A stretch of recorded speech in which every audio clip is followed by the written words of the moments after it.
Hi, and welcome to another AOGP Outside of the Church podcast. I'm your host, Jonathan Burke. We're going to do a little bit different format. This is a newly uncovered interview that I had with a Class 8 auditor from 1971. We'll call him Ed. And Ed was my guest in a 2-hour phone conversation where we spoke about many, many topics, including meeting LRH and his son Quentin in the late 70s, as well as what Ed's history in getting trained in Auditing and Scientology from the bottom to the Class 8 course. Ed was also involved in the Sands Hotel back in its heyday with Frank Sinatra, Dean Martin, and the Rat Pack. And LRH took an interest in what it was he did for a living and invited him out to have a conversation with him. And in so doing, he also got to meet Quentin Hubbard, LRH's son. It's very controversial subject matter. It's not pretty in some places, but please keep in mind the context is from Ed's viewpoint and what he experienced. And we talk about the tech and LRH using the tech and others and what he's found that he could use it for outside of Scientology once he left the corporate church. I really hope you enjoy this podcast, and I think it'll be probably one of our best listened to podcasts, as there's a ton of data in here. And it's a very heartfelt, open, honest conversation. So please do keep in mind that everybody has a viewpoint, and this was Ed's viewpoint from what he experienced and what he took away from these experiences. We really hope you enjoy this podcast. All right, so what, Ed? Do you have any questions of me? Or? Well, I just wanted to, if you could just give me your background, you know, as far as what you were telling me yesterday. I'm very, very curious how you got into Scientology and, you know, what led you to do the courses you did and then run the Sands at the same time. I find that very terribly intriguing. Well, I was sent out here from New York. I'm always, you never leave the mob. I was in the mob and sent out here by Meyer Lansky, and so a young man came to work for us at the Fremont Hotel. You might know the name, Frankie Friedman. Yeah. Yeah, Frankie. And he actually went to our dealer school, and we had him deal about for about a year. Anyway, then he left, didn't see him for years, and I'm at the Sands, and it's about 1970, I think. He walks in. And he looked different. He looked more sure of himself, very seemed more confident. And right away, just because in my business we're trained to observe people. So Right. Frank, I asked him, "What have you been doing?" First thing he says is, "Have you heard of Scientology?" And I said, "No, I haven't." And he said, "That's what I've been doing." I said, "Well, you look great." I said, "Are you looking for a job?" He said, No. It was amazing. He says, "I want to talk to you and about your life." Uh-huh. Remember, he worked for me years before.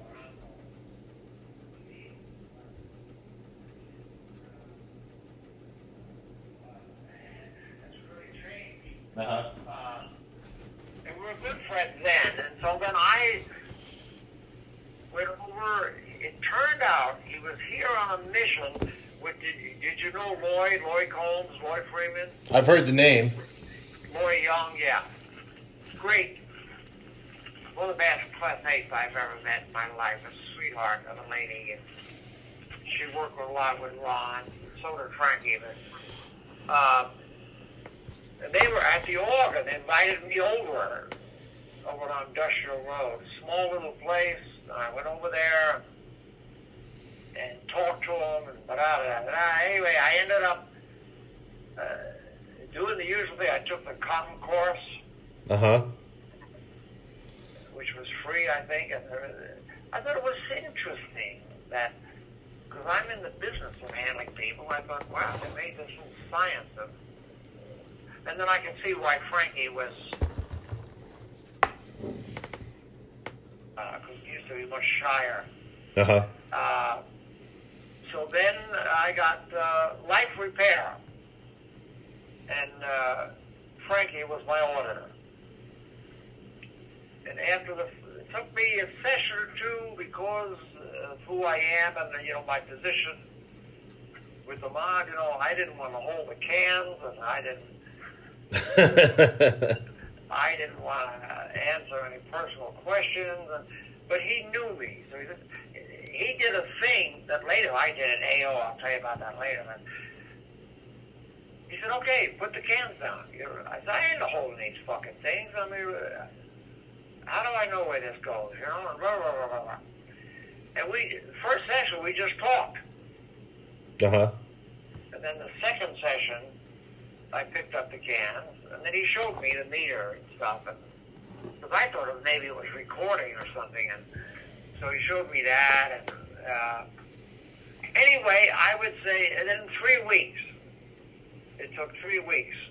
I would go over there in the afternoon, then come home and then go to the Sands at 7 o'clock at night. Mm-hmm. Anyway, I found it amazingly helpful. I couldn't believe that I was talking about things I had told nobody about. Mm-hmm. Part of it was Frankie, very safe, good terminal, and the questions, which got me interested. I remember saying to Loy, where did Frank learn to ask these questions? I said, this is amazing. And then she's the one who told me about auditing, and you can become an auditor, and blah, blah, blah, blah, blah. So I thought I would use that just for casino purposes. So I took the Dianetic course. I remember it.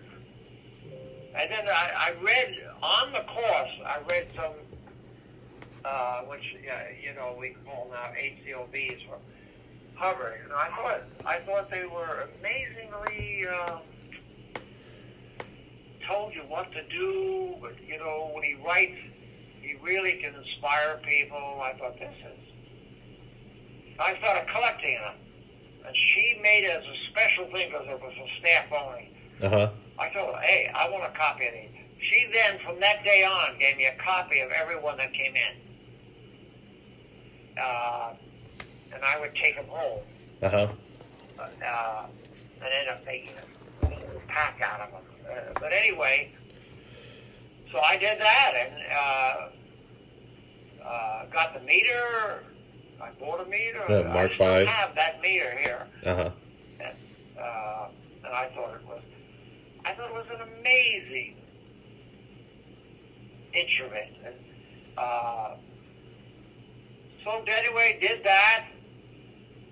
The other thing, though, that leads to many things that happened later, I saw the first infighting that was going on. What year was this? This was 1970. Oh, wow.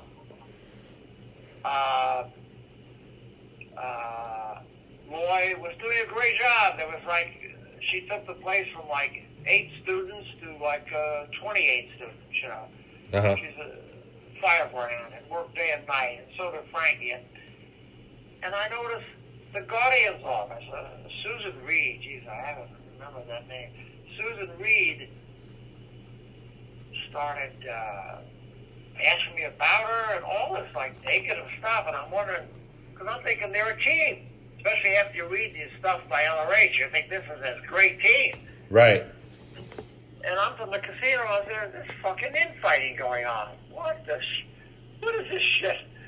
She wanted me to spy, Susan Reed wanted me to spy on Loy. And I'm thinking, what the fuck is going on? It's almost like the casino. And so I watched all that and things.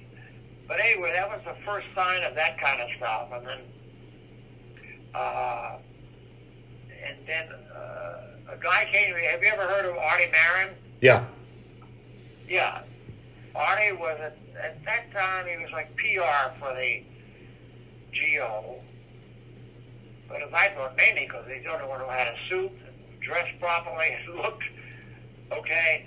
And he came to talk to me at the Sands. Uh-huh. Realizing that I'm a big boss there, and he had a sense of the community. But he was on a mission that I didn't find out till months later. And was to sort of contact with me and see what use I could be and what and they. And then he fed that back to Mary Sue about this casino boss, and that got LRH sort of on the line, which later I'll tell you his communicators, little messages told me, and he's always had a fascination with Las Vegas, and especially gambling. But another side I'll get into a bit later. Well, I'll say it now. He had an interesting interest in bad, powerful people. Which shows up later when I talk to him. So he started sending me telexes that they would deliver to me. And then in 73, I went down to Asho. Remember on Temple Street, Yep. Asho? And I did the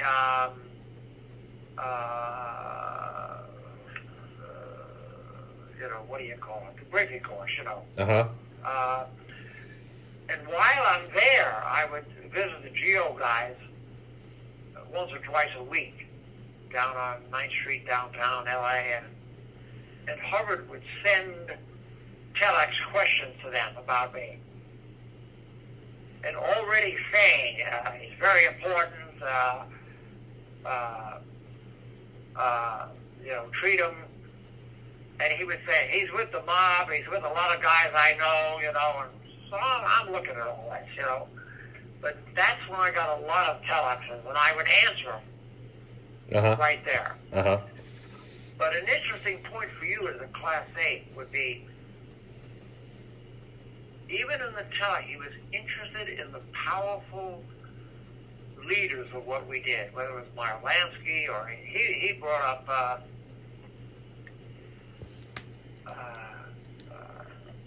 not Meyer, he brought up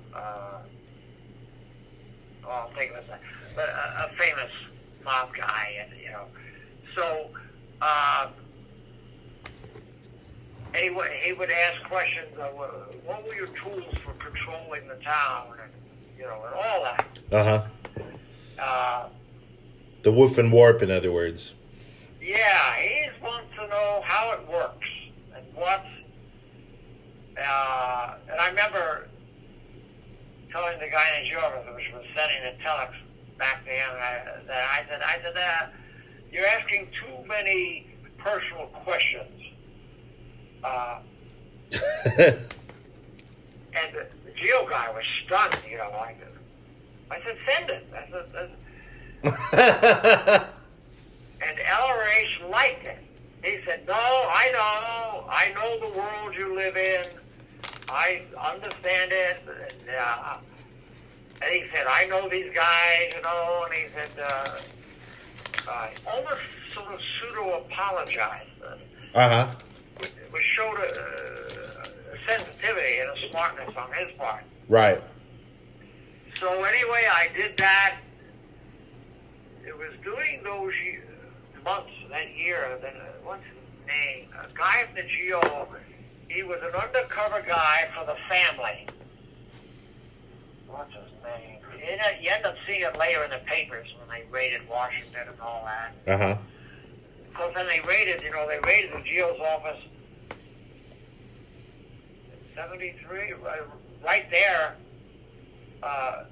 when it was now connected to the AO and the Manor, Manor on Franklin. And yeah. I was there right after they purchased it. Yeah, what the hell? You would know the name. Well, I think you would know it, but he was sort of the agent for the family itself. Uh-huh. And he started talking to me. And he has a lot of the same questions in a way that I guess he had a way of transmitting them where they were not going through the regular geo guys. Mm-hmm. Which is interesting to me too, because remember, I'm from the casino business, so I'm noticing. I said, even this LRH guy, who at the time I was in awe. I thought this was one sharp son of a bitch. Uh-huh. He sends out these things. He keeps everybody inspired. He's got kids working for nothing, working day and night, running all these places, you know. Uh-huh. I just thought it was interestingly well done. Right. So I thought, and then I would read things that he'd write, you know, whether it's my philosophy or even things about auditing. His inspiring technical excellence, which we did in the casino. We wanted our dealers to deal correctly. Uh-huh. And we wanted standards, and we wanted... So that hit home with me. Mm-hmm. I would think, boy, this Ron pushes everybody. Because when I would talk to staff, what do you do? They're all getting training on admin, blah, blah, blah. Although I saw the first glimpse of something I didn't like, which is most of them never got auditing on themselves and stuff. Right. It was all training. And Right. I thought, Jesus, Ron is pushing auditing and changing lives, and most all the staff haven't even had an auditing session. Mm-hmm. And I remember Roy wanted to change that. And Susan Reed in the Geo's office and wrote her up and wrote this thing, and, you know, I thought, I didn't know what was going on. I just admired LRH for his, not just his leadership, but his communication. Because in the casino, I got to keep the team on purpose, what we call now on purpose. Mm-hmm. But I you know, you have to keep them going. Mm-hmm. And I was shocked at how well he did that. But one question I'd have for you is, how in the world did you find the time to do the briefing course while running the sands at the same time? Oh, that's another story. I talked to by 72, 73, I had already told Carl Cohen. Carl Cohen was the casino manager of the Sands. Mm-hmm. I was under him. I opened up to him about it. And turned out I found out a whole other side of him. This mob guy, he's a severe mob guy. I can't go it on the phone, but I'll tell you.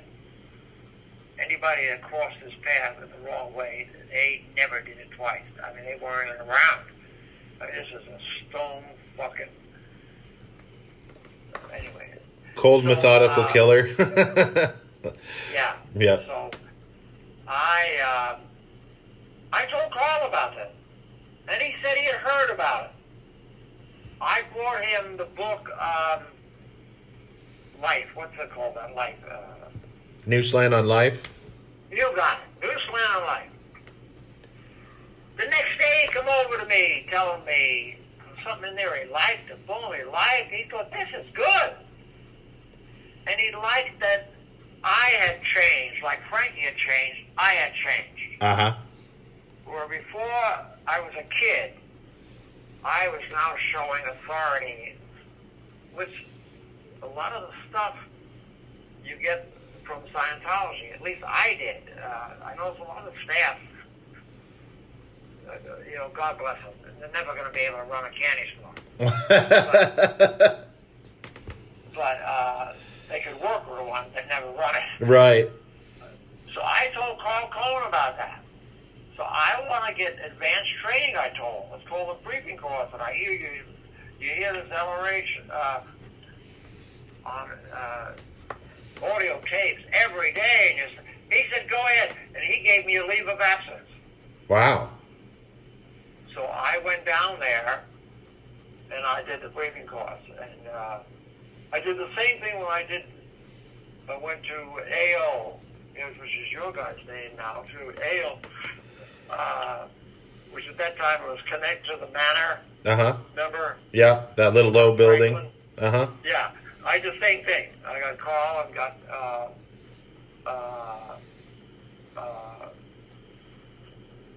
time to go down there. In fact, I arranged with Sarah Strasberg. Sarah, what's her name?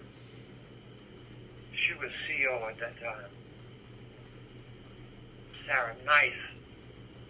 Anyway, I arranged her that on weekends I would go back, which was unheard of. Yes. But with my connection in juice, do you know what juice is? No. Juice in the casino business means powerful connections you have. Oh, okay. And since I'm in the mob, I have juice in Las Vegas. So I had juice with the GO and I had juice with LRH.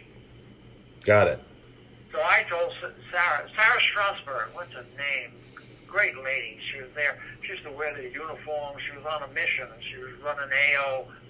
I told her, check with Ari Marin, check with this guy GO, and they get back to me. And she said, yeah. They said, okay. So I did the Class 8 course, and on weekends went back. Wow. That was another interesting thing to me,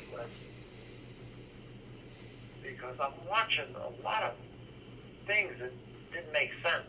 Right. I'm on the Class 8 course. What's her name? A sweet lady. Oh. I even talked to Ron about it. Anyway, a sweetheart of a lady. She's eating half of a head of lettuce every day at noon because stats are down. And I'm, this is fucking nuts. And here I am. At those stage, to me, a Class 8, which what Frankie was, that was the epitome. I thought, in fact, I stayed in because I said, I will become a Class 8 one day. Mm-hmm. I wanted the excellence of Frankie and Thing. Mm-hmm. Although between you and me, I found out the great auditors, Class 8s I know, it don't come from the Class 8. It comes from them being great people who just do the course. Right. Because the course was amazingly weak. And it was more of Ron angry and trying to put standards in because he realized nobody could do it like he does it. And, Right. Yeah, I felt the same way when I did it. Yeah, and I thought, gee, he doesn't tell you how to CS here. No. And then I found out, talking to messengers and stuff later, that that's what it was from. He was angry and he believed nobody can audit like he can. But of course, he didn't allow it. Right. But I was that style. Uh-huh. I used to tell a lawyer, I said, I listened, after the briefing course, I said, this is the way I talk then. This is the way this son of a bitch talks. I said, he's the most non-standard, the way you guys are doing. And that came up on the Class 8 course. Sarah, what the fuck's her name? Anyway, I'm on the 8 course, just ending it, and they send me a staff member who wants to blow, who's really effective girl, gave her, and they bring her in. And I remember we had to audit in somebody's room. Mm-hmm. I'm thinking how unprofessional this fucking thing is. Mm-hmm. We had to order in somebody's bedroom. She comes in and is breaking down crying, uncontrollable grief. Mm-hmm. And I told her, and they're recording this, because they said they'll use it for my internship. I said, go ahead. And I tried to get her to pick up the cans, and she wouldn't. And I said to her what Frankie said to me when I first came in. I said, listen, don't pick up the can. Let's just talk. And it was shocking. It was the first which I found out later when I got in a session with her, he was the first person who talked to her nicely. Right. Because the CEO dramatized all this fucking force. And I said, yeah, don't, just talk. And I go, she's just an overwhelmed staff member, hardly eating, working day and night, who wanted to see her child. Right. And I thought, God damn, what are you doing? So anyway, I did that and thing.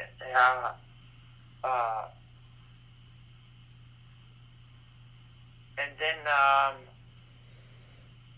and the most interesting thing is probably you would want to hear is then by 7, then I'm back in Vegas, and I'm CSing for the Celebrity Center here as a favor to our great girl, head of Celebrity Center. What's her name? Yvonne? Yvonne, yeah. Yvonne personally asked me to do it. I said, yeah, it's hard to turn her down. Right. Okay. So every afternoon, they only had one auditor over there, and I would CS for them. Anyway, but then watching a lot of turmoil, a lot of things that Geo wanted to do, Artie would talk to me about, and this guy I told you I met, I'm trying to think of his name, who was a personal agent for the family. Things they wanted to do that I'm telling you, I say, hey guys, I'm in the mob. We're here trying to operate legally. We're trying to stay out of trouble. You fucking guys are going to end it. Because they're all doing things that were fucking illegal. I'm thinking, what the fuck are you... I don't care if he's a psychiatrist. I don't care what he is. You can't do this. Uh-huh. And... pushing the envelope, in other words. Oh, yeah. All crazy things. And stuff that I end up testifying in Clearwater about. Uh-huh. Because it was true.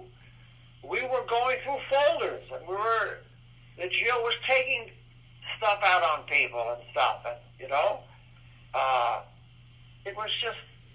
it was like weird. It's everything Ron was preaching against. Right. Yet it's happening. Did it seem... What? Did it seem like it was dictated from LRH, or these people were just doing it on a rogue basis? That was my question. Was this guy, what's his name, head of the GO in LA, and then, what the fuck's his name? Anyway, that was my... But I believe it couldn't happen without his knowing, because this guy from the family knew about it, because I talked to him, and I end up getting the answer later, but at that time, I didn't know. Uh-huh. So, I'm on months later, I'm at the GO's office in L.A., and they tell me, and then the family guy, oh, what the fuck's his name? Anyway, he tells me that LRH is in the country and moving to Southern California. I told him I want to see him. I hear back later he wants to see me. Mm-hmm. What year was this? 78, 79, Okay. 80, one of those years. Uh-huh. They had just moved to what you guys call now Big Blue? the base, yeah. Mm-hmm. Yeah. Anyway, in La Quinta. Right. Oh, Now, okay. watch what happened. So, what's his name? Tells me it's La Quinta. I said, I know the place. He said, what? No, it's a secret place. He says, I said, hold it, guys. It's actually the Gilman Hot Springs. Me and other mob guys play golf there. And at first he didn't believe me. He says, no, it's a little place that nobody knows about it. It's right outside of La Quinta. And I said, no, I'm telling you. It's Gilman Hot Springs at the golf course and blah, blah. And he didn't know because he had not been there. Uh-huh. then the word comes back to me that I can come down there. And I actually first traveled down there with Artie Marin. Uh-huh. And that was interesting. I go down there with Artie Marin, who to me was a big shot. I mean, you know who Artie is? Vaguely. You could tell me. That would help. Yeah, his official title was PR for the Guardian's office. Uh-huh. But he had connections to Mary Sue, and he handled any major PR flaps in the United States. Mainly because he was the most sensible one. Mm-hmm. Talk well. Where most of the guys in GOs was like fucking young people look like I wouldn't hire him at the Sands. Nobody would. Right. Artie was a smooth talking guy. Here's what happened though. I go down there and it's nothing like you see that I see on the internet. It had no fences. It was a little block wall that was like 4 feet high that went around the property. Uh-huh. But they told Artie Marin to stay at the gate. And it wasn't even a gate. It was just an entrance. Mm-hmm. And I was shocked at that because I thought he's a big man. But that's when I started to get the feel with it. LRH, because remember, I've been in the... I know what it is to run. I know what it is to hide. Uh-huh. And I'm thinking, this guy that I admire, what the fuck's he's running from? So anyway, two young people come up, and they take me to, it's like there's a house, which I think we're going to, and we don't. We end up going to this like trailer, Uh-huh. big trailer. And I go in there, and they want me to wait outside for a few minutes, and then I come in, and LRH is in there. And as, what's her name, a communicator, and what's the name? Remember the two that went to, where he ended up dying in Northern California, they were actually the most powerful. The guy and the gal? Yes. Yeah. I forget their names right now. Yeah, I'll figure it. I got to know them well later. Right. Actually, sweet people. So they told me later how LRH had primed himself for like 40 minutes waiting for me. He wanted the place set up, and you'll see why when I go in there. Okay. So I go in and I talk to him. To me, it's like a great honor. And I'm thinking, so this is the fucking guy that runs everything. Uh-huh. And at first he had this sailor cap on, you know. Uh-huh. You know, I even asked him about it, and he took it off. He could sense things. But anyway, so we talked. I was shocked at two things. One, his bad teeth. I was just, wow. Two, how he was playing up to me so much. Because remember, I'm in the casino. I remember people play up to me all the time to see Sinatra or to see Sammy or to see, you know. He was playing up to me. What can I do for you? And Dave, is everything all right? And you're a big boss. And then he would always say, yeah, I know all the big bosses, you know. What the fuck's his name? And he would talk about these guys. He even brought up Al Capone from the fucking 40s, you know. I thought, man, he's pushing it. Which later I found out after 2 years, that's what he got. At the time, I'm just going, why is he treating me so well? Uh-huh. Here's why. As we started to talk, you would know as a Class 8, we're looking for their interest factor. Uh-huh. His interest factor was the powerful bad guys. He wanted to know, you know, did I know Meyer Lansky. I told him, yeah, he was my boss. I know him well. I told him a watch story, blah, blah, blah. And then, forgive me for my memory. But No, that's okay. But anyway, I could tell that he's sort of kept an eye on this. Uh-huh. And he seemed fascinated with Vegas, and he almost looked at like we took over the town. That's the way he would put it. I'd say, well, yeah, in some ways we did. Uh-huh. But here's the important thing. Burke, that's your name, Burke, right? My last name's Burke. My first name's Jonathan.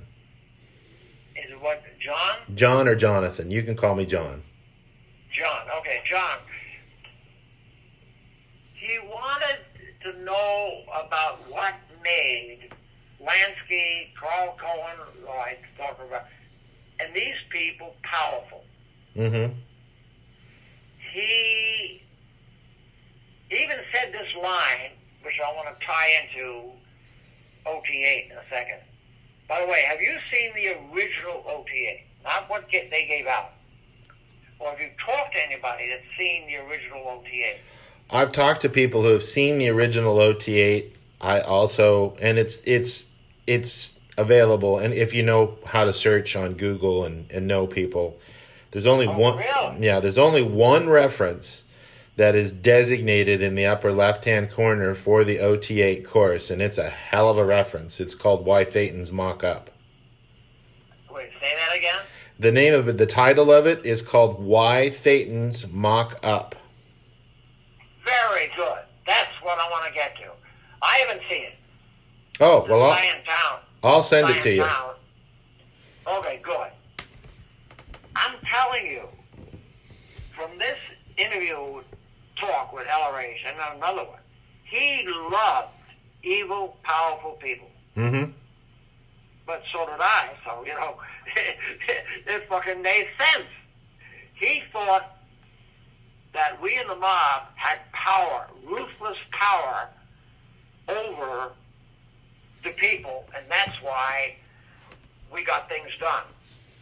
That will fit into all the crazy things you hear later that happen to people on the ship and stuff, Yeah, but one of the interesting parallels, and I'm sorry to interject, but it's germane to what you're talking about. In 2010, I went to the Gulf Coast to meet with Marty Rathman, who was the head ethics guy for the church under Miscavige. And I spent a couple days there interviewing him. He attempted to audit me, but it was really a strange affair, but that's another conversation. Marty told me that Miscavige's hero, the icon that he looked up to, if you will, being a fictitious character, was none other than the character Don Corleone. Oh my gosh, really? Isn't that interesting? Yeah, ask me later about that and the movie, and okay. And I'll tell you about who's actually who in the movie. Okay. Anyway, Carlo Gambino was my boss. He's the guy that sent me to Vegas. Right, that's what I figured. He's actually a very small, sweet little guy. Brando changed it, which I'll get into later, for other reasons. That had to do with the producer, Bob Evans. Uh-huh. But even in the movie, Brando shows the wisdom of the Godfather, which Gambino had. Mr. G, we called him. Anyway, do you know that Hubbard brought that up?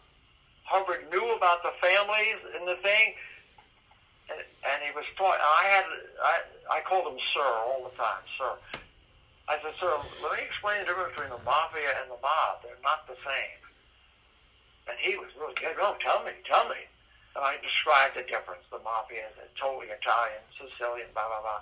The mob is us who run the gambling policy, the broads and everything else. And he liked that.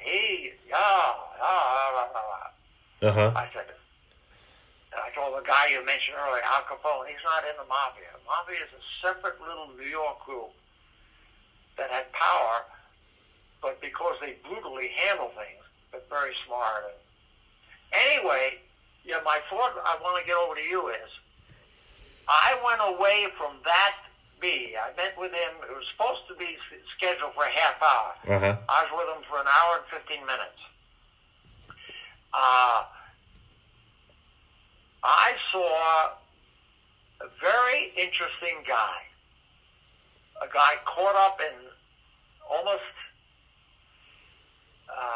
trying to live out his naval experience, because he would tell me about that, trying to explain himself. Uh-huh. I'm thinking, what the fuck's the Navy have to do with what you're doing? But he seemed, I don't know, he seemed like the Navy showed him how the discipline he needed. And then he failed, and then trying to prove. So I listened. The other thing I noticed was that how he was a lot like us in Vegas. He knew it's a brutal game to play. Uh-huh. The third thing was how he was trying to impress me. That, I never expected that. Uh-huh. I thought he's a fucking... I looked up to him. I thought I'm going to meet another Carl Cohen. Uh-huh. And he's not a Carl Cohen. He's, I don't know. He's looking for some kind of recognition, what we would call in Scientology, admiration. Uh-huh. But he wanted it from me. Which, Yeah, that's I'm interesting. I'm there to admire him. Uh-huh. But what's their name? The two, they were LRH up where in the Scavish moved them out. Two sweet people. They ended up telling me about that. That he thought you were a gangster, and he admired how you took over Las Vegas and made the casinos work. He thought it was the brilliance you got, the organizational operation you had. Uh-huh. He said, that's why. So I thought that was interesting. Now, back to the OTA thing. So I had that, but I never told anybody about it. Because, first, you can't tell a Scientologist like that about it. LRH, he wouldn't. First thing, it wouldn't even make sense to him. Mm-hmm. And then somebody tells me about that they're trying to hold on to the OTA. They're not going to release it. I said, why not? Well, it's too rough. What's it have in it? They started telling me about some things about the Catholic Church and things and boom, and something about little children and stuff and boom. But I said to this guy, who was here in town, I said, what was shocking to you? He said, he was trying to show that evil is a very powerful force. Uh-huh. Listen to this, John. Yeah. I said, really? What does he call it? He said, OT8 is truth revealed. I thought the old man is fucking going out, going to tell what he really thinks. That's what I think happened. I think the old man, because there's a very honest side to him, wanted to tell. In other words, OTA is a lot about him, which most of the levels are. Mm-hmm. The joke is the classification chart is his case. But anyway, he is truth revealed. I think the old man wanted to, and it's funny, what's their name, the two, husband and wife, great. Anyway, the two young people told me he was in that mood. He wanted to tell more of what he thought. Now, when you say tell more of what he thought, are you talking about as far as the contrast between good and evil sort of thing? And yeah, he wanted to let them know that that evil was a very powerful force. Mm-hmm. And that he understood it.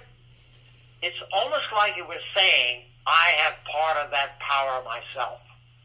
Because that's what he told, what's their name? Bergman, no.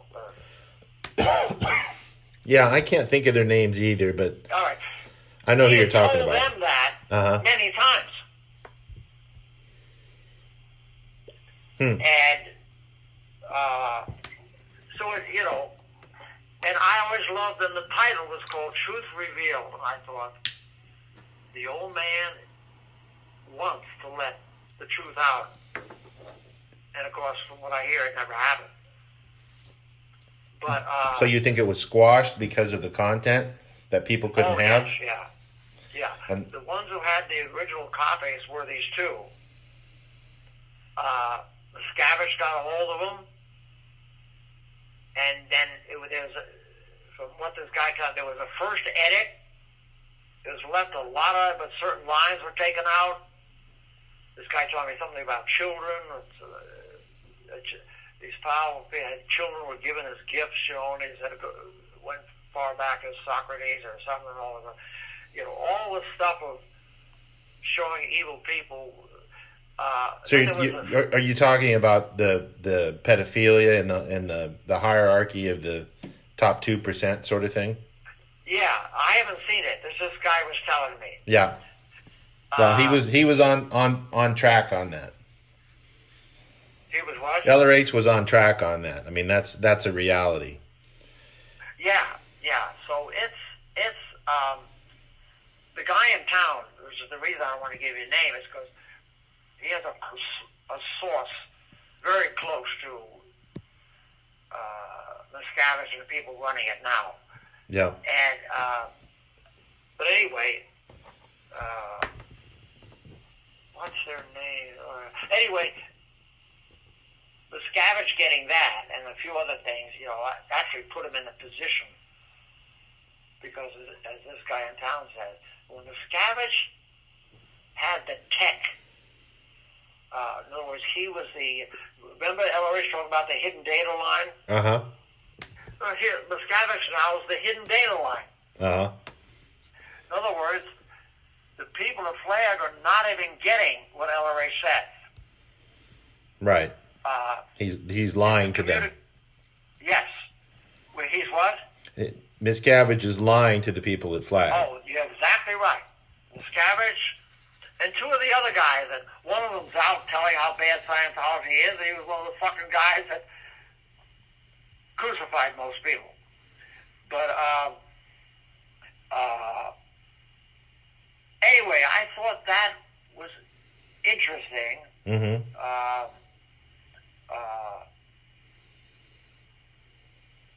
Anyway, then the turning point was the Hartwells. Boy, I haven't remembered their name here. Ernie Hartwell and his wife were recruited here because he was a carpenter. Uh-huh. And he was what's called a master carpenter, for construction here. Mm-hmm. And they recruited him. They bring him to L.A., and John, in 1 week, he sent to what I call Gilman Osprey. You guys call it La Quinta, the base there. He's sent there, mainly because I guess they needed to. He lasts about 2 weeks, and is sent back. And I'll never forget, I pick him up.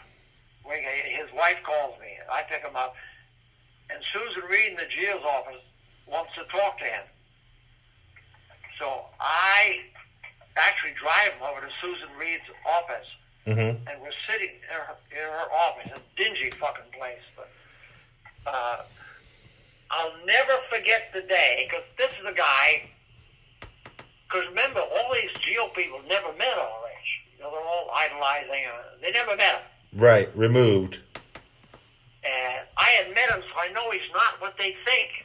But he's not a bad guy either. Right. In fact, he's very human. He has the human, as a Class A ordering a lot of people, you would know it. he has a lot of the Class A difficulties most people are fighting. I'm talking about serious sexual difficulties, fear problems, lots of stuff that human beings have. Uh-huh. Anyway, Hardwell and his wife are sitting in front of me, and she says, "What are these lies that you are saying?" And Ernie, remember, he's in Scientology 2 weeks. He said, "I'm not lying." She said, "You actually saw L. Ron Hubbard?" He said, "Yeah." "How would you describe him?" She meant physically.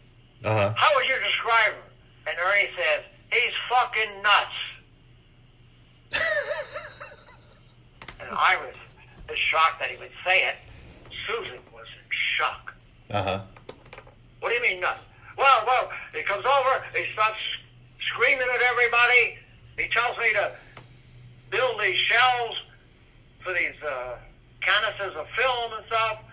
He said, I asked him what are the measurements, and he started screaming at me, and he said, "Oh, make it happen," he said. And remember, he's in Scientology 2 weeks. He goes, "What the fuck's he talking about making happen? I need tape measures. I need tools," you know. It was just, it is actually so Sea Orgish and so LRH. Right.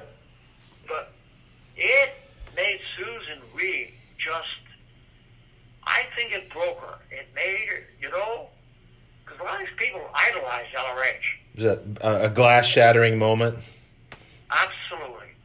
Because I've talked to Susan Reed since. This is an eyewitness, and he's saying it in that honest anger.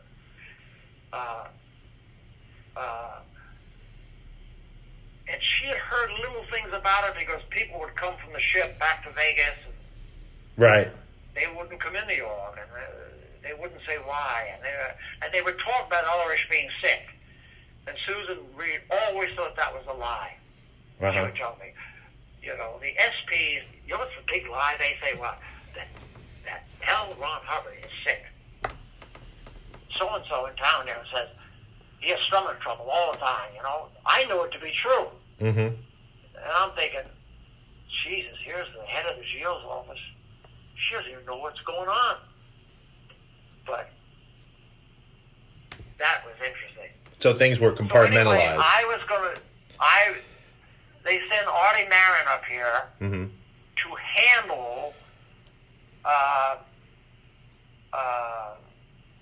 the Hartwells, Ernie, and because she wrote this crazy report, making him dangerous. He's not dangerous at all, but she wrote this thing. So Artie Marin comes up to me in this urgency, like a life and death matter, and he knew my connection to the family, and he's going, "We must protect LRH, blah, blah, blah. Protect him from what? Blah, blah, blah."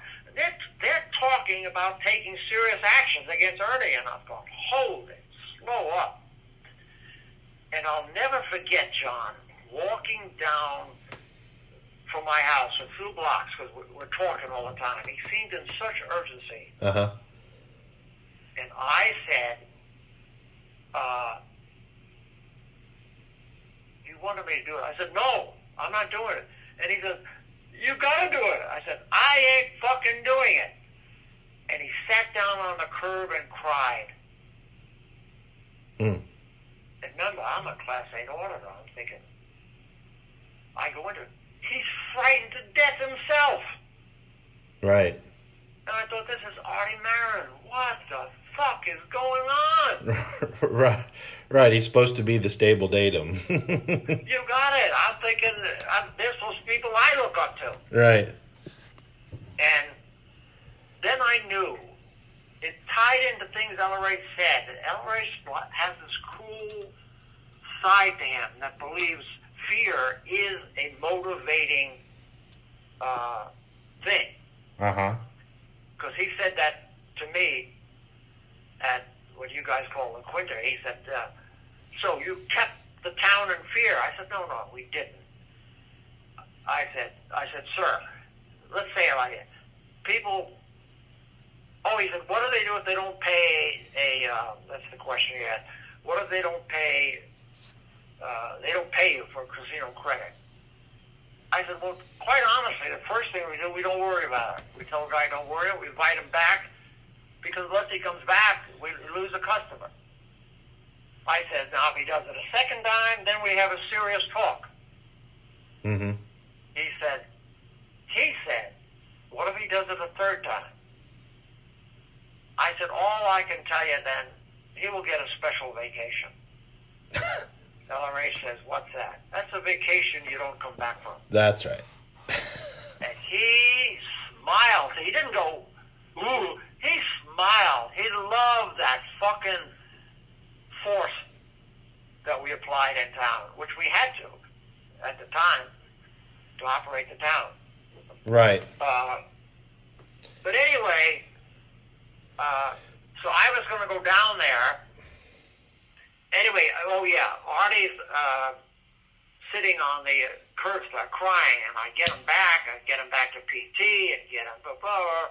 He's telling me that if I don't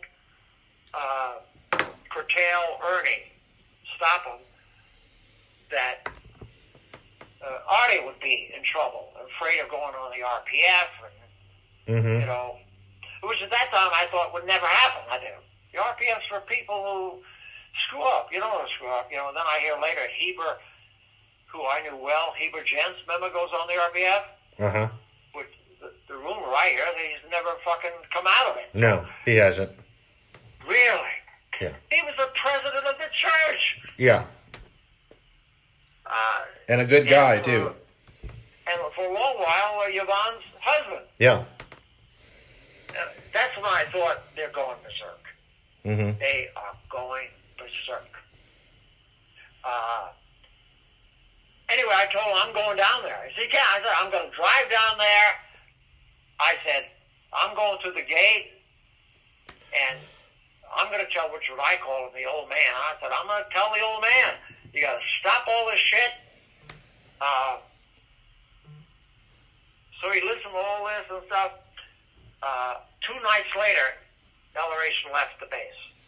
In the back of a car, his communicators told me, in the back seat on the floor. I'm thinking, what the fuck? And he told them a gangster was coming after him. So I thought, you know, what the fuck? Anyway, so my take on it is just a brilliant, brilliant man who the worst of them came out toward the end. Mm-hmm. But geniuses are not regular people anyway, so, you know. Right. I've seen Sinatra cry. Frank Sinatra, everybody thinks he's the greatest entertainer we have, but they look at him as this powerful man. I remember Frank, when he was so worried about his performance, he would cry. Huh. So, you know, these guys like LRH, they're not regular people. Right. So I was caught in admiring them, and I still do. In fact, I've used most all the stuff I learned in Scientology to make a very profitable business. Uh-huh. So I'm well off now. And I started 2 law firms here, and most all of it was stuff from Scientology, and I never told them. Uh-huh. You know, cycles of action, upset problem. You teach lawyers the difference between a problem person, so they can talk to the husband, and the upset person, who's usually the wife, and it would be gold for them. Gold, because they had no idea. So, you know, there is no doubt in my mind how great the stuff LRH put together and how much good use I've made out of it. Uh-huh. The sad part is the organization fucked up so bad I can't even say where I got it from. Right. So it's and I've taught a lot of that stuff. I change it. Because now I got to worry. Well, I don't do anything more in the last 4 or 5 years. Oh, I still handle this law firm. I had to worry because I mentioned having this. The fucking person Googled it. And he said, is this Scientology? You know, and I said, Well, there's things I've learned from a whole bunch of Mm-hmm. which the joke is, which probably, John, you would admit, there's a lot of LRH in all of us. Yeah. Yeah. So, his embellishments, his pushing it, hey, you have to do it. You have to do it at your organization to keep everybody inspired. Yeah. Yeah, it's tricky. All right, any questions? Do you have any questions? Well, you mentioned yesterday, and it seemed to be a bit of a touchy subject, and one of the areas that is most unclear has to do with Quentin and his relationship to LRH and how that whole thing went down. What are you comfortable in telling me over the phone? Well, at my age, I don't worry about the phone anymore. I'm 82. The FBI is now, they don't track me anymore. All my mob bosses are dead, so they are not going to come back at me. So I don't even care. Right. All right, Quentin. I first met him. Somebody else brought him into Las Vegas, a friend of Frankie Friedman, who, when Frankie was first on the ship, told him about me because Quentin had heard about LRH telexing this, which LRH called the mobster, but this boss in Vegas. So he had heard about that. And this guy, who's now out, but he called me, and Quentin wanted to meet me. And, I go, Jesus, Quentin Hubbard, holy shit. So Right. I met with him at a public park. And he seemed very nice and very sweet, very nice. I want to know what he wanted from me. He was almost looking at how do you get in a casino and how do you get a job. And I'm picking up the thing. He's looking to leave. I mean, this guy. And then 6 months, 8 months later, he comes to Vegas, and this time he comes to L.A. and calls me and comes up to Vegas. And now he's opening up to me that his father, which he calls his father, is just ruthless, doesn't understand him,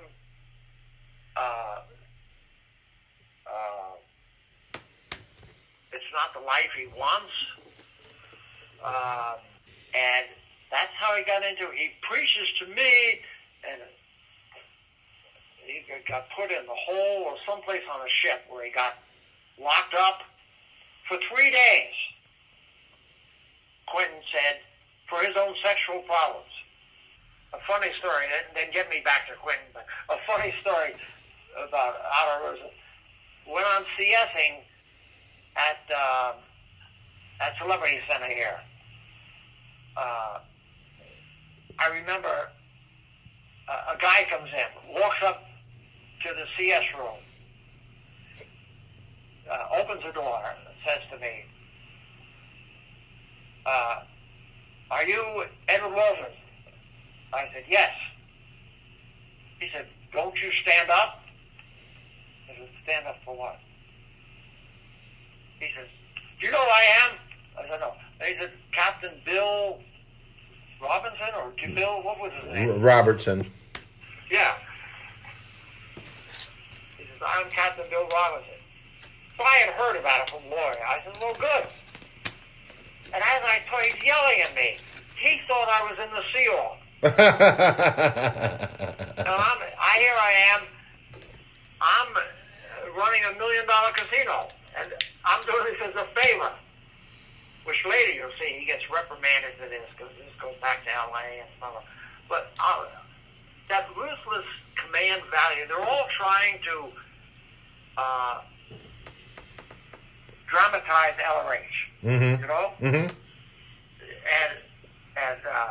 And I told him. I said, no, I'm on staff. I'm not on the CO. Are you on staff? No, I'm not on staff. And I said, if you give me any more fucking trouble, I'll take a walk. He had just not. So he went. Ooh, what? I almost thought of her name. He went back to the CEO, great lady, and told her who I was and everything. Then he goes back to L.A. and these fucking guys, they write up what was it called, knowledge reports or something. Yeah. He writes up a knowledge report, and the fucking Mary Sue had to tell him, "Oh, you picked on the wrong guy. Hold it." She had a name for LRH, a private name. It wasn't Commodore. It wasn't. Mary Sue did? Yeah, she had a name for him. Anyway, all right, back to Quentin. Okay. So Quentin comes up, and now he opens up to me. He wants to leave. And he's caught in what probably most Scientologists is. He wants to leave, which would be self-determined, everything he is. He's like, I think he told me he was the highest class auditor on the planet. Phrases like that. Mm-hmm. And he's trying to get permission to fucking leave. And I'm thinking, one doesn't stand with the other. How can you be the highest class auditor on the planet? You got to get permission to fucking leave. And the guy who's your father you're describing as a fucking, Quentin thought his father hated him. Hated him meaning hated him as a being, And then Quentin opened up about his personal life. And he described it, today they call it gay, but he described it differently. Mm-hmm. And I told him, don't worry about it. Don't worry about it. I said, does anybody know about it? He said it was in all the folders. And his father, he'd always called him his father. His father controlled the auditing. And I thought, jeez. Anyway, we went through all of that, listened to a bunch. It was just solidifying the things that I realized anyway. But I was thinking that, if LRH would treat his own son like that, mm-hmm. then I can see why Loy was locked up. Other people were locked up. I mean, these are fucking supreme auditors. Class 8s are special people. At that time, I looked at Class 8s as superstars. Right. And LRHs are going to lock them up? I thought there's something wrong. All right. Then he comes back a third time, and he said he's leaving. I thought it was the CO. He told me on the phone he's leaving. He didn't like the C being in the Sea Org. No. Okay. He thought the Sea Org. He described it as his father's dramatized organization. He said my dad failed in the Navy, and his cover-up is to be the most powerful naval officer in the world. And that actually makes sense when you see a lot of things LRH here. Look at that description. He failed there, and his solution was to be the most powerful. Notice it didn't say the best. The most powerful naval officer on the planet. Most powerful naval officer on the planet, how? With his own organization? Absolutely. But by powerful, it means dramatizing, putting people in the hole, yelling at them. Okay. Powerful. See, not a good leader. Powerful. Got it. And that makes sense. And that's what this young boy was running from. But here's the thing. He said, I'm leaving. I say, now foolishly, but at the time I said, good man. Well done. He said, I've decided to leave. I said, okay, where are you? He said, I'm in Las Vegas.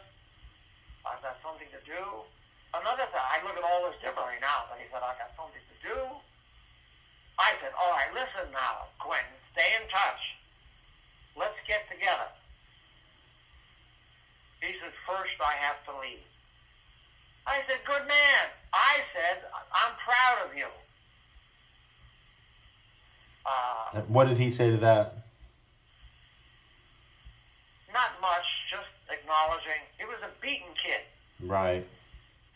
And I look back now, I misread all those fucking clues. And I think I'm a sharp guy, and I misread all of those. He committed suicide the next day. The next day. Yeah. The next day. In a car out on Sunset. I was sent out there to look at it. There was no doubt it was suicide. I know you hear all these rumors. Can you describe what the scene was? What? It was a car. It had like this tube going from the outlet gas, whatever you call that, muffler, over to the rear window, and the window was pushed up to hold that in place. And apparently, he had bought that day.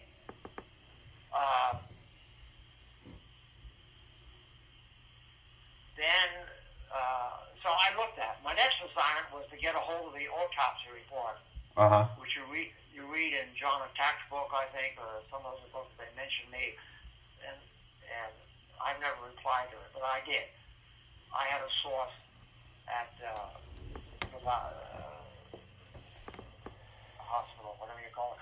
Anyway, and this girl I knew, I got the autopsy report, because the autopsy report showed the suicide. It also showed semen in his arm.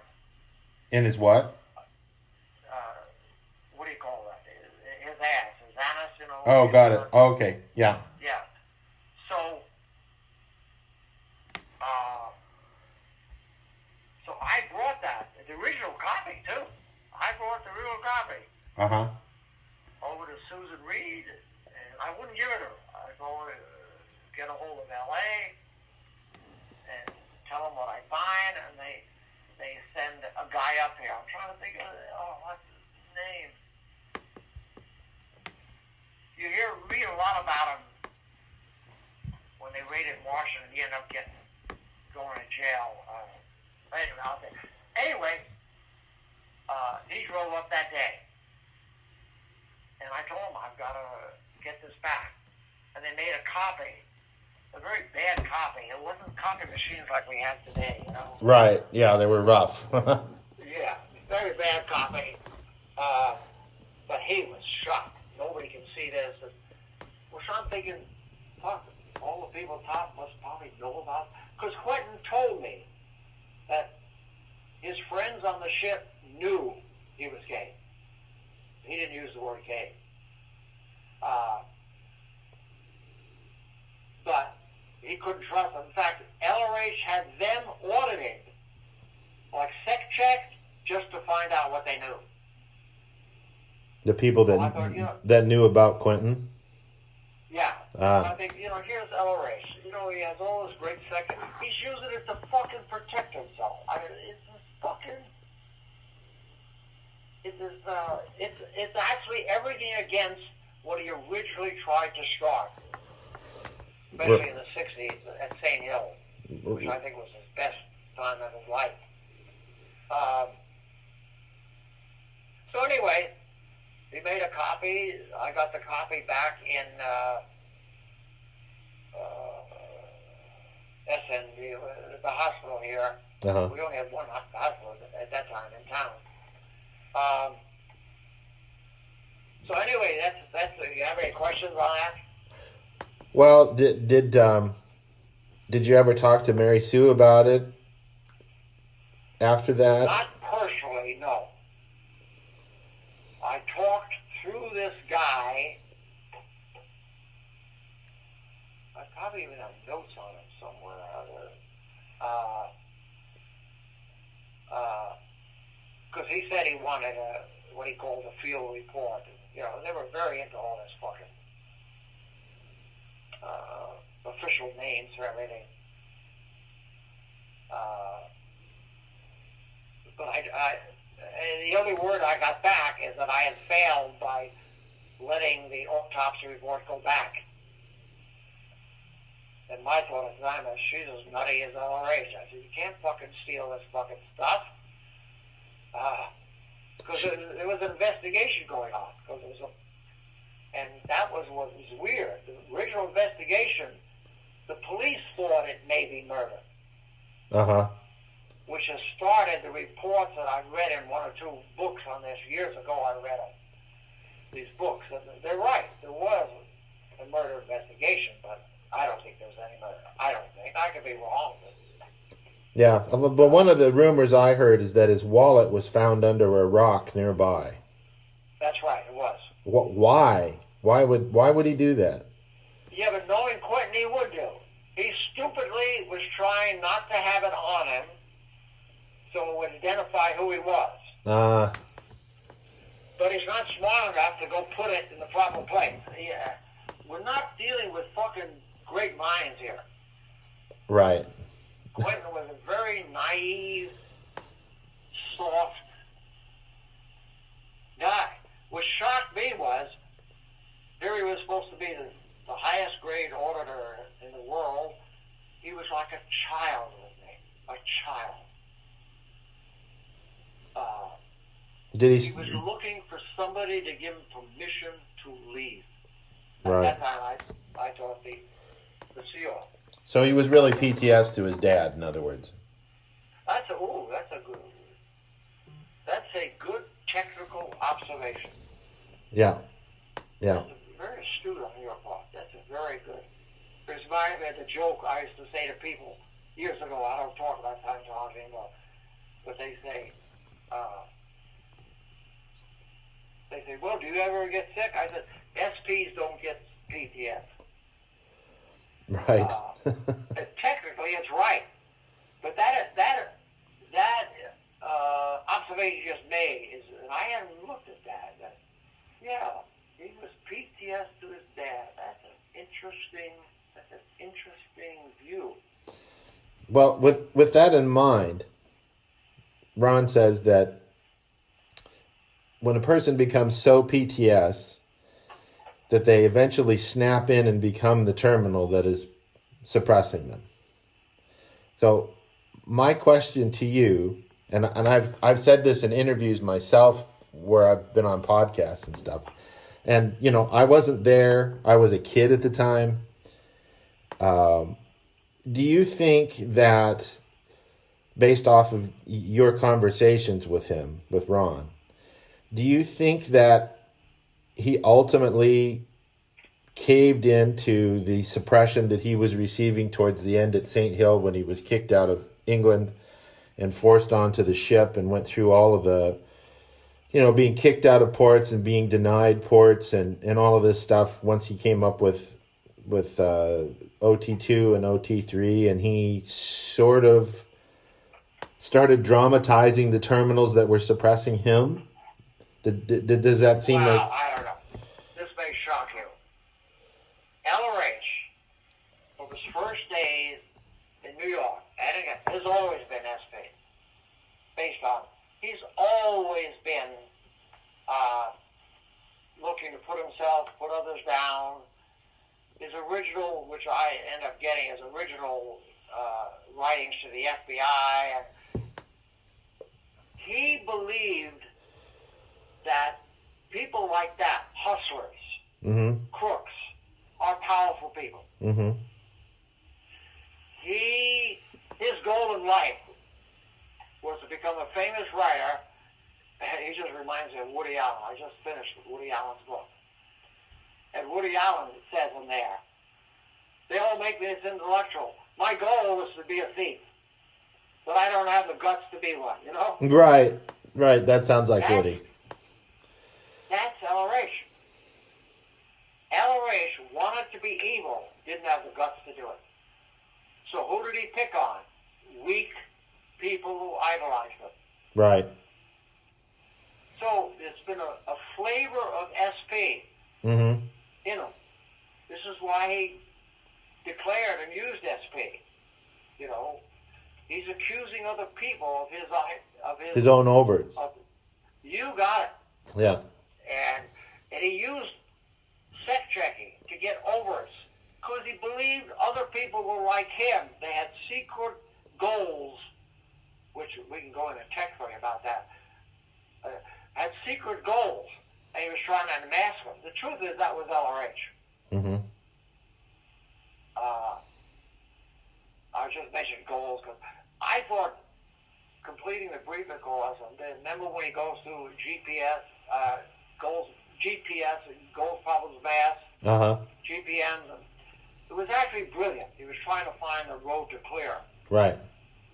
But he realized that everybody who wanted to achieve something had a goal, which created a problem, which created math. It was actually brilliant. Mm-hmm. As Class 8s, we handle that in every upset and problem people have. Mm-hmm.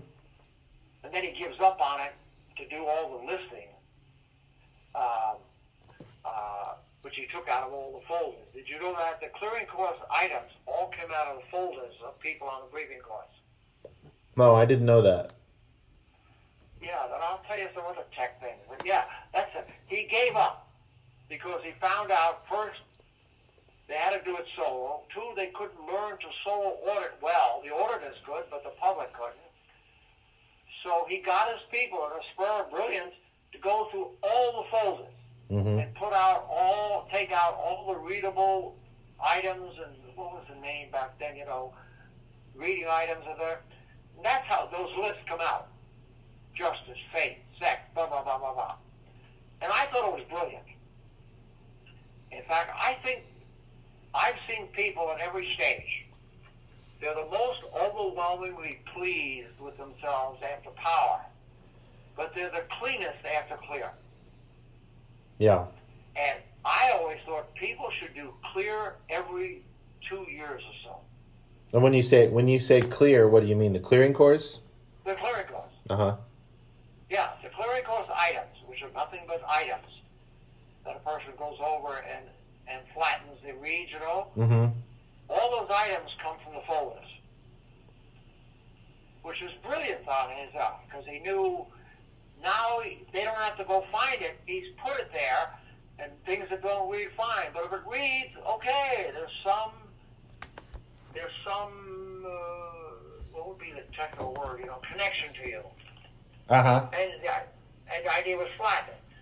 And I've interviewed people. That's by the way, one of my most disappointed things in my life in Scientology is after becoming Class 8, completing the internship, they wanted me to spend a month repairing OTs. And I was shocked how fucked up they were. Uh-huh. Shocked. I had worked 7, 8 years to get here. Right. And then you're dealing with that. They're children, and a lot of them never recovered from OT3. Trying to make it their own incident, which later I'll tell you about where that comes from. And I can't tell you how many times, which it was hard to tell the reading item. You know what L1C is, remember? Oh, yeah. And we don't want to read, it's not your item. And when I would give it to them, they felt a relief. Most of them were back in shape, where before they were coming in every 2-3 months to AO because they were still disturbed, boom, boom. And worse, they'd come in and don't know if it's them or the BTs. I had one OT sitting in front of me. He did not know now if it was the movie he wanted to see or if the BTs wanted to see it. I mean, they had lost all sense of himself and the power of himself. Because remember, the power gave him beautiful thing. They're clear. The OT3 ruined it. They now didn't know who was powerful. Because a lot of these OTs are, they're babies. Mm-hmm. So anyway, that was shocking to me. Shocking. I did that for a month. What's the word? What's the word you call it? We're not repairing,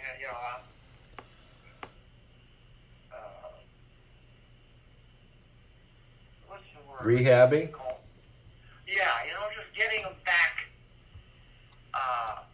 They were all in a disillusioned stability point. Why do you think that is? Oh, here's why. See, when they're doing the grade, it's them. It's them answering the questions. And Right. LRH teaches about self-determination and teaches about it's your universe.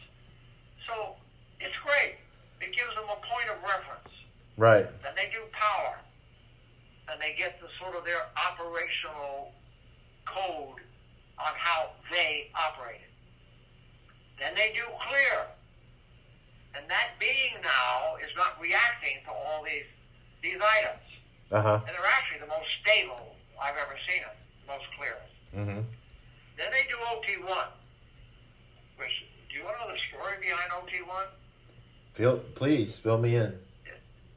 OT1 came out about on the ship after Ron got the clearing. He cleared, he actually ordered it.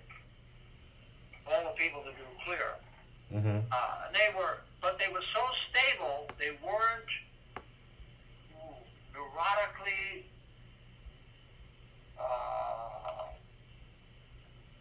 idolized to him. Mm-hmm. He noticed that they would not think whether they wanted to work all day and stuff. So, now you think about SP. He thought they're too fucking clear. Because one of the things you do on clear, you would lose the items that Hubbard has over you. Uh-huh. You see that? Uh-huh.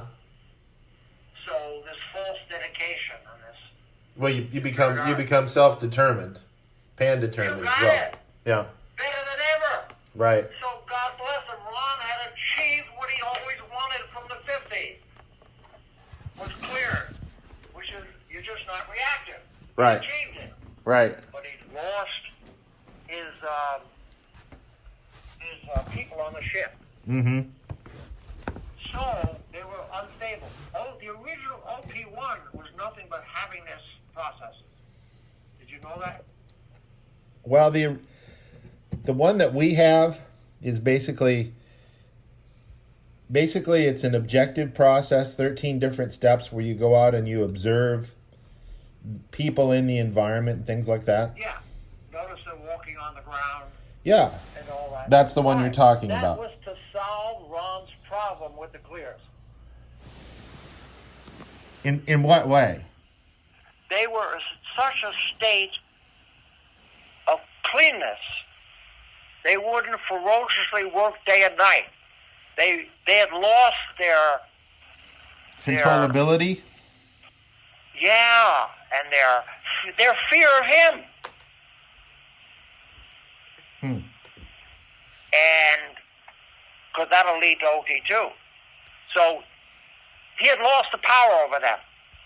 Right. They all believed he could look at them and find their overts. They believed that. Telepathically. The what? Telepathically? Or just Yeah. knowing, They just thought he perceptively? had it. And he would build it. He would play. I know what you did. Go see the ethics officer right now. You better tell him the truth, because I know what you did. And they would believe it. And they'd go to the ethics officer and say whatever they did, which could be staying up late or not report. Simple fucking things. But they believed, and I've talked to messengers and stuff all worked with Ron, including Loy and Frankie. They believed it, that he could read their overts. Right. So, OT1 got him back connected to the ship again, which is what he was trying to do. He's trying to make a human being back out of him. But the joke is that the human being with the frailties, you know? Right. Because that's what he is on the ship. All right, that lasts only a few months. And they're acting different. He comes out with OT2. OT2, he tells them you have whole track overts. And I don't know what OT is now, but this is the original OT. Uh-huh. And it was to uncover it, and they all believed it. But two things happen. One, they go in and find their overts, this lifetime, other lifetime, blah, blah, blah. The other thing is Ron knows us better than anybody. Ron knows us whole track over it. Uh-huh. Now they were all back being Ron's people again. Which is an interesting thing to do. It's actually, when you look at it, very suppressive. It's very... He couldn't have pure clearers on the ship, his staff. Right, because it would get in the way. Which will tell you why, years later, very few staff got personal auditing. Right. Yeah. Because the auditing worked. What you guys do at the AO there, it works. People actually get better. Right. Ron wanted dedicated, hard-working administrative staff. He didn't necessarily want him getting better, meaning they're as powerful in life as he is. An interesting phenomenon. Yeah. And do you know the OT3 story? Oh, well, I mean, I know the materials, but I don't know the backstory. What happened was he got very sick again, stomach trouble. What's her name? God, I want to give just to give him the medicine. All right, anyway. He now thinks, being totally clean himself, that he might be PTS to the SPs on the crew. So he goes off to an island. And the guy in town was one of the guys that, when he went on this rowboat, whatever, he went onto a little island and did auditing on himself. Uh-huh. Came back looking 10 years younger. Looking healthy, fit. What he did is he ran self-Dianetics. Because that's his belief. He's always loved and believed in Dianetics, and he has a right to, because most Dianetics works. I've helped people with illness in life in Dianetics. It's a very powerful thing. Anyway, he comes back to the ship, and Otto Roos and all them are going. They're all in order. Ron being Ron, instead of just saying, he had to say, I just ran the most dangerous incident that's ever had. And then in a few days, he's putting out, it's an incident everybody has, but only I could face it. And this is believed by everybody. Uh-huh. What's the other tech guy? Who's the tech guy? He actually audited Ron a lot. David He Mayo? became... Who? David Mayo? You got it. David Mayo. David Mayo wanted him then to write this up because Ron was playing Ron of I have the most powerful incident, nobody, the wall of fire, all that, he built it all up. And David Mayo, God bless him, thinking everybody needs it. Uh-huh. And the original write-up was by David Mayo, not by LRH. Of OT3. LRH, what? Of OT3. Yeah. The wording of the opening, the opening scenario, that's LRH. But the running of it was devised by David Mayo. Uh-huh. Of running the BTs and finding out how to find them and all that. He knew how to make it workable. Anyway, that's the story behind it, Even Quentin said to me that he's living that lie. What's the lie? I, like everybody, believe we all had Ron's incident, Ron's case. Quentin had the cognition that all the tech is Ron's case. Yeah, I've heard that before. Yeah, and we are just keeping up with it. Uh-huh. And that, because I felt Quentin loved the tech. He loved, it was like something that he was great at, by the way. Yeah. I've talked to people who have been audited by him. He was superb because he had the quality of the tech and the super safeness as a being, Right. which I think makes the great auditors, whether it's Frankie Friedman or Lloyd or probably you know. It's your beingness that makes it work. It's Sure. not the tech working. Sure. The amount of ARC in the session. You got it. Yeah. You got it. Yeah. And I can feel some of that talking to you on the phone. You're the type of guy who can actually make Ron's stuff work. Oh, thank you. Just like you said, thank you there, you know. I mean, you can have that thing. Anyway, you know, 4 or 5. But Ron himself was not interested in the OT level as operating Phaeton level. They were. They were put there to solve the problems brought about by his phenomenal creation of the clearing materials. Now think of your question you asked me I don't know, 20 minutes ago.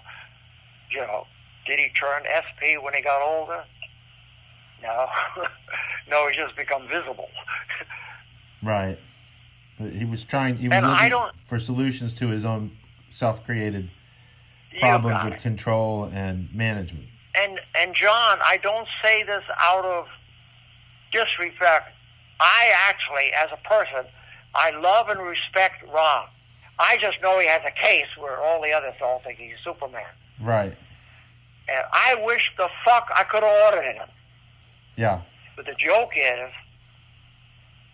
now think about SP. I don't know, because I've had others say to me, they know I'm a good auditor, and I would say, yeah, but I don't know if LRH would allow me to do that. Yeah. All these tough cases he tells you about, he's telling you about himself. Yeah. Well, you know, he got into, in 71, with research into expanded Dianetics. He was really, right. really focused on these SP-type personality cases and studies into OCAs and how the OCAs improved and all of that. And then that led to the L rundowns and, you know, almost entirely the use of L and N. And the L's get really huge results with listing and nulling.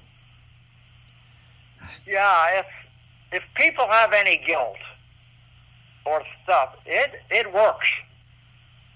Yeah. I was the second Class 8 XDN auditor in the United States.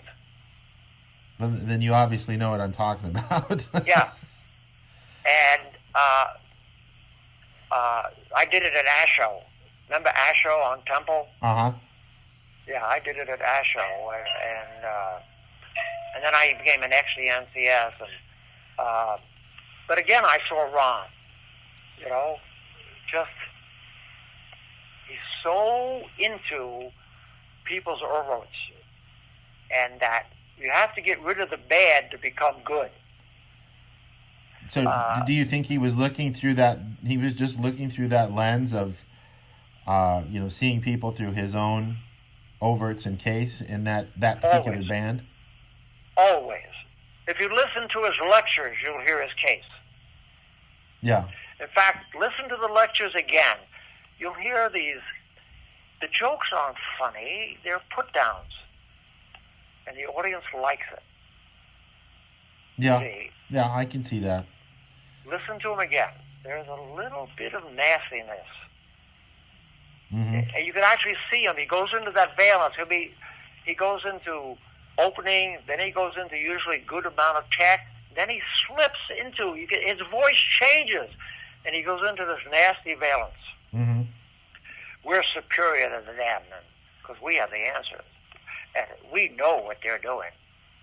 You know, and all this, I thought, but an amazing man. I am glad to have met him. I am glad to have gotten hold of his stuff. I still have it here at the house.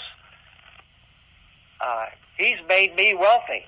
So, right. as I would say to Frank, Frankie Freeman and others, hey, there's a little LRH in all of us, Yeah.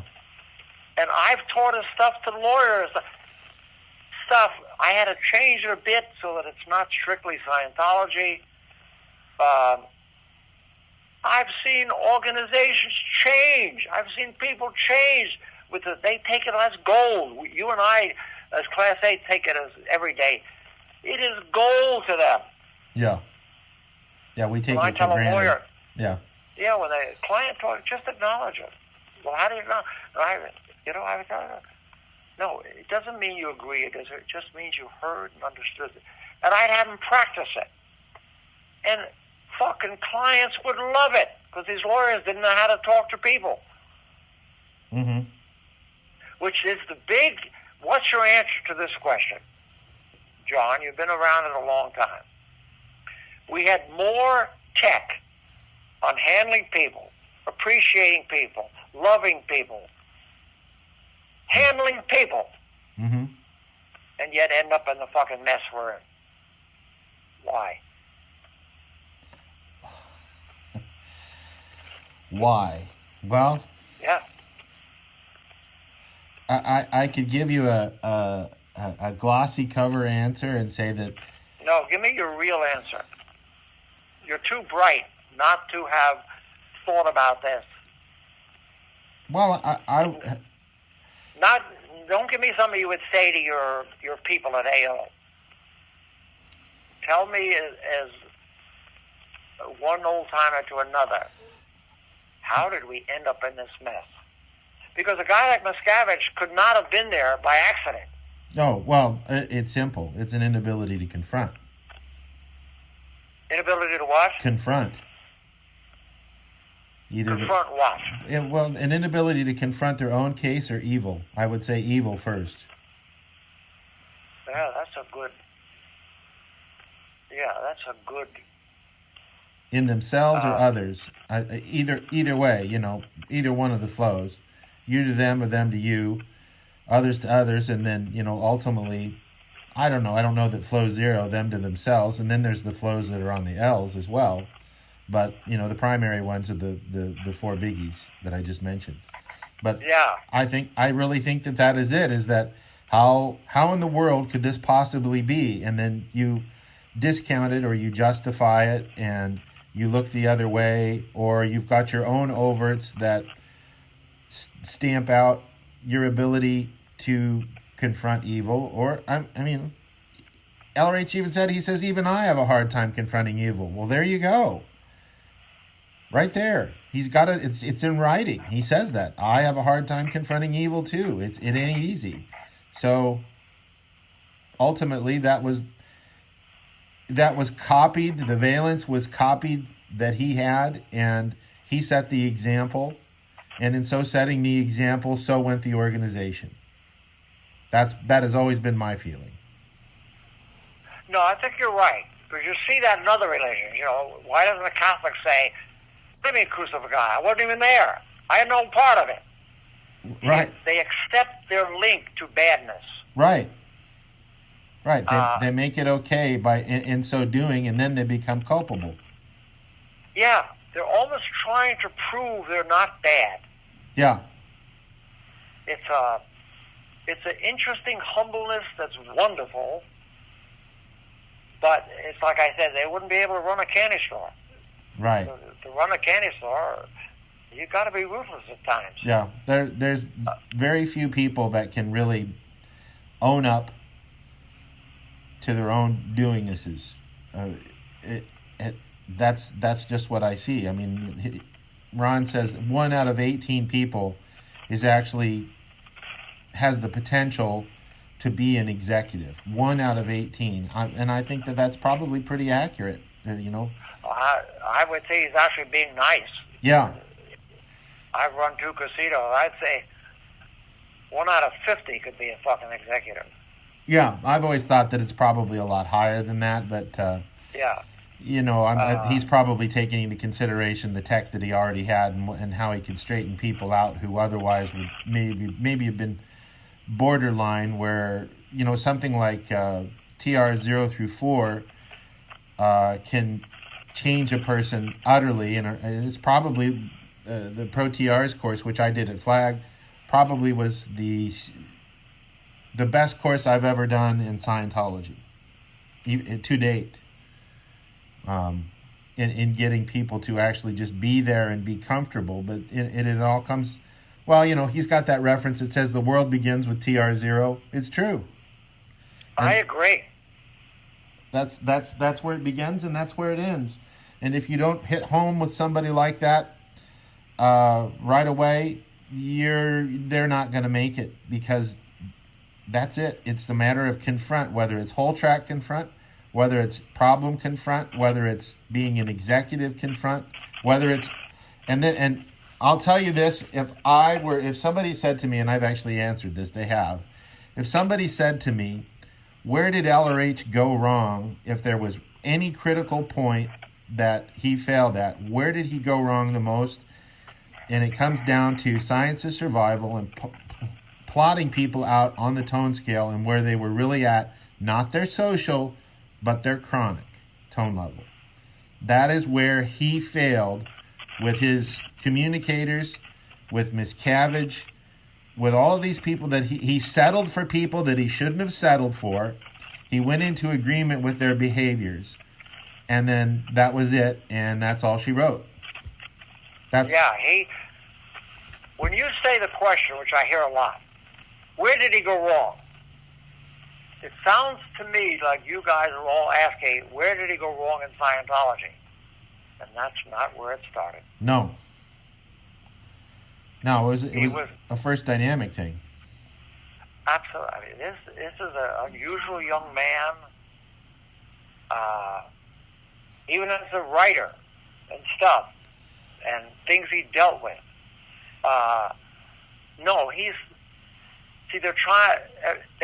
People ask me that. They're almost like, where did this great man go wrong? First thing, he was never a great man. He was just a good man trying to make the hustle work, and he was brilliant at it. Yeah. But they all think it's in Scientology. It didn't.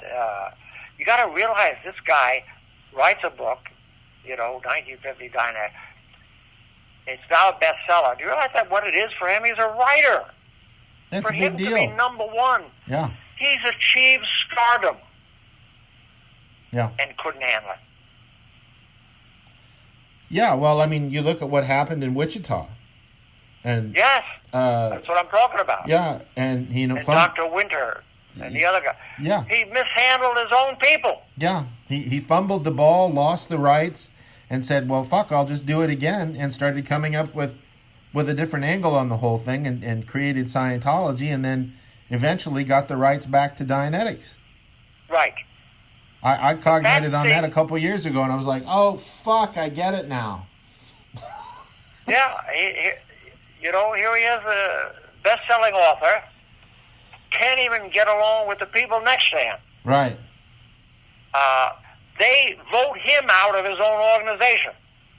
Yeah. So none of this started in Scientology. I mean, and then he writes letters to the FBI saying they're all communists. Right. Did you know that? Yeah, I've heard that. Yeah, I have some copies of the. Did you know? I have a copy here. I don't know because I've been out of this arena for so long. Mm. I have the copy of the letter of him asking for psychiatric treatment. And what year was that? I'd have to look at it. I just got all the stuff out the other day. This would be he comes out of the Navy. He's actually put at Oak Grove Hospital, which is a psychiatric ward. Uh-huh. How do I tell Scientologists that your 8C exercises come from what he saw at Oak Grove Hospital? Because that's what they would do with patients. Walk them to this wall, walk them back, turn around. But he looked at it as, okay, this will get me strong. But, how do you tell Scientologists? Because they think this is all superhuman technique. No, he got it from Oak Grove Hospital. Anyway, while he's there, which he was sent by the Navy there, he asked for psychiatric treatment. I have a copy of the letter, and got turned down. They thought, and this is interesting, they thought he was actually faking it.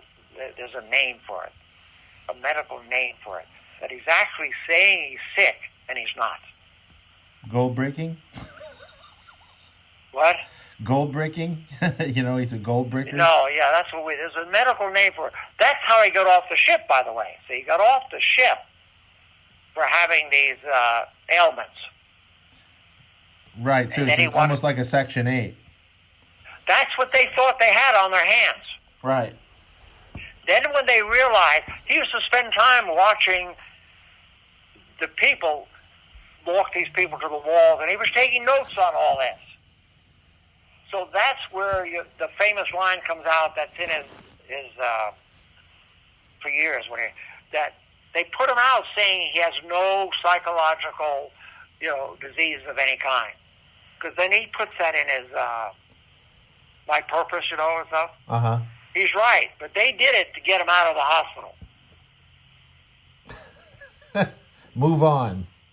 Yeah, he was sent there because he turned the cannons or whatever you call on the ship on these submarines that turned out to be logs.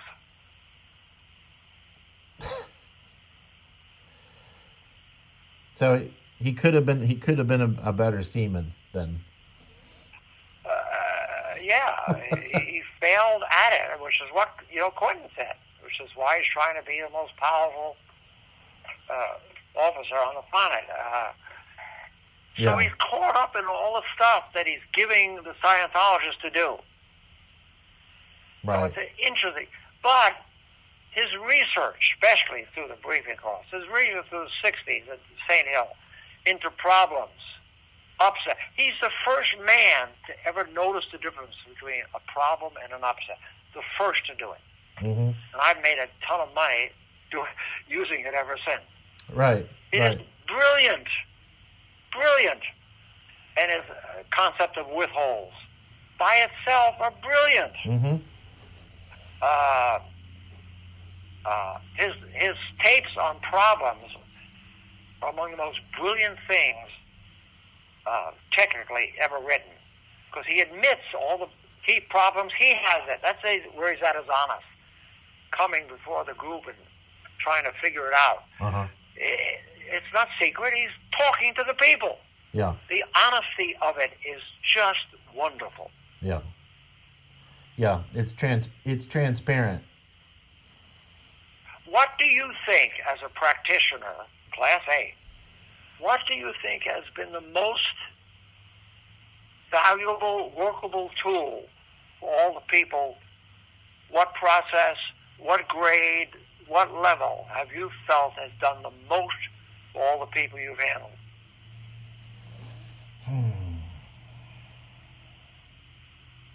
Well, The what?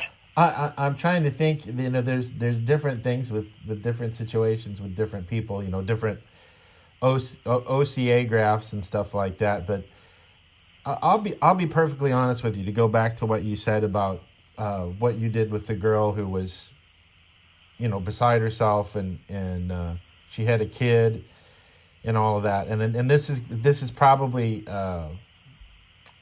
anticlimactic.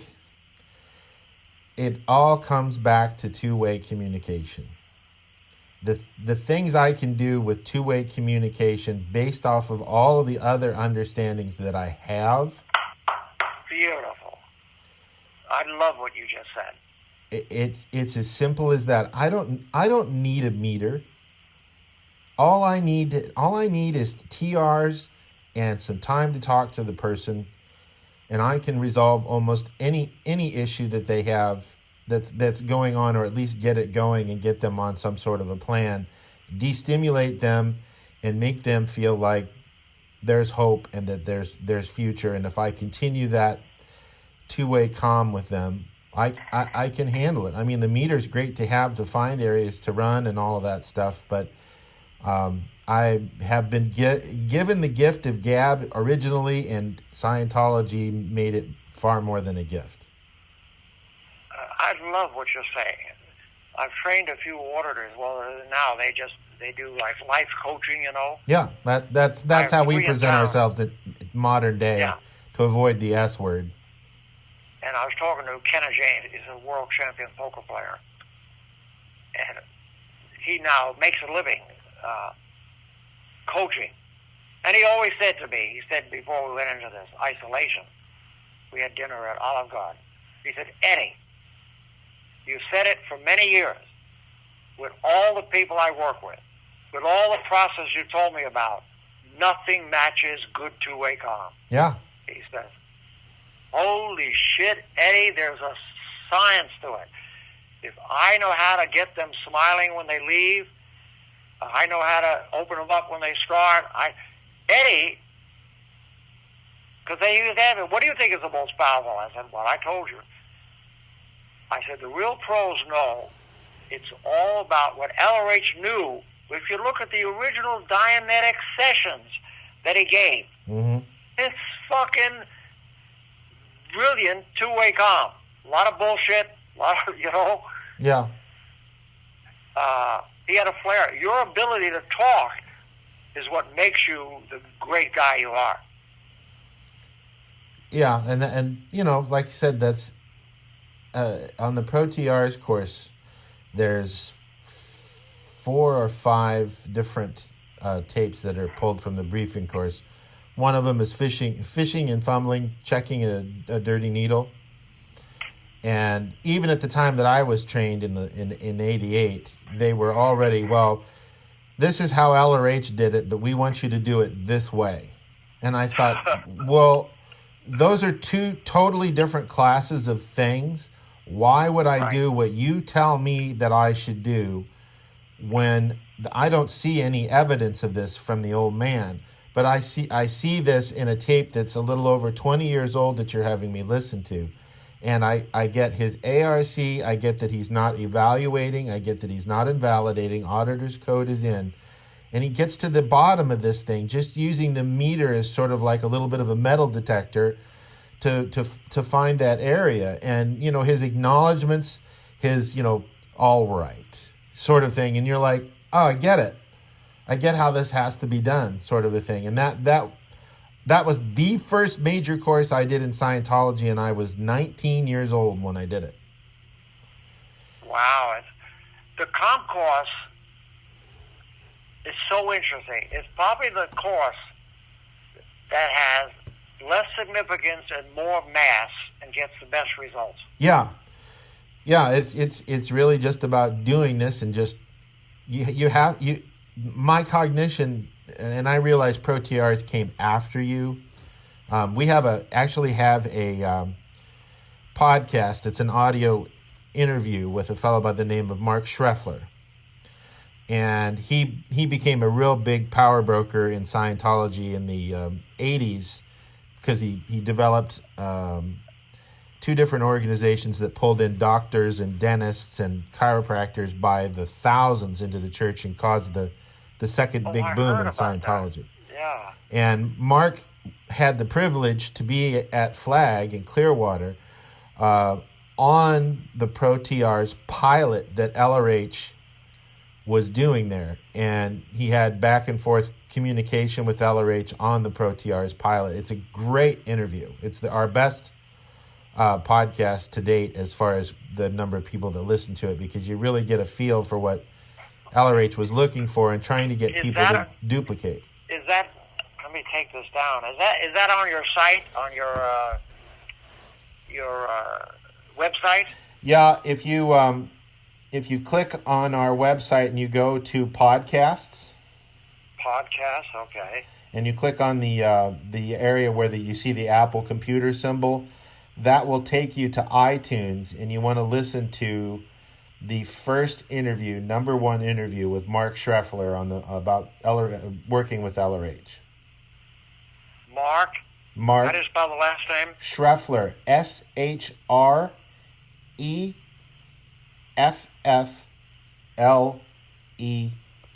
Schreffler. I'll look at that. Because when I taught, I changed it for my own safety, but when I taught it to lawyers and stuff, Mm-hmm. the TRs and acknowledgments, it changed their life. Yeah. They had no idea what they say to me. Well, the client says this. I said, I'm about what he says. No, what? But I don't know what to say. And when I told him that, and the idea of confront, just the idea of sitting there looking at them, they first think it's weird, then they realize it's amazing. Yeah, for me, what it was is it was sort of like if you had a circle or a clock, and you were at high noon, and you came around, and you started to realize that there were certain things that you had been patterned to do, either by, the people that raised you or people you'd been around in your formative years, and you had this calm cycle, and you start to delete these things, and you keep deleting them, and then you, round about 6 o'clock, you start to realize the appropriate ways that you should do this, and that you have to have presence. You have to be in present time, and you have to be listening and duplicating what the person says. Duplication comes around about 6 or 7 o'clock, and by the time you get to 9, you really start thinking, well, all right, I think I can do this. And then it's about just being there and being comfortable and ready for whatever it is that they say, and having an answer on deck that is appropriate for that particular person or PC. And you come full circle, and you're like, wow, it's the same thing I was doing with just these minor modifications. And then once you've got it, you've got it. Yeah, it's when I teach it to lawyers, it's astounding. The results. And that's, it's a joke I said with Frankie and then this guy in town that it's weird. LRH shows us how to do it in the beginning. Mm-hmm. He does it his way. We all want to do that. And I said, the son of a bitch uses us Class 8s to go to this thing called Standard Tech and stop everybody from doing it his way. That interesting? It is interesting. I was very disappointed with the Class 8 course because it was basically a review course for me. Right. There wasn't any new material on there. And the guy teaching it, my great LRH, he's angry and he's saying and he's blaming people. I'm thinking, this is what made Class 8s? Right. Well, and you see that modern day. I've seen a lot of the Class 8s that have been made from like even the late 80s, especially into the 90s. They're very un-ARC-ful, very what's the word I'm looking for? They're very accusative. They don't grant beingness, and I could never think with that. And I thought, this is not what I know.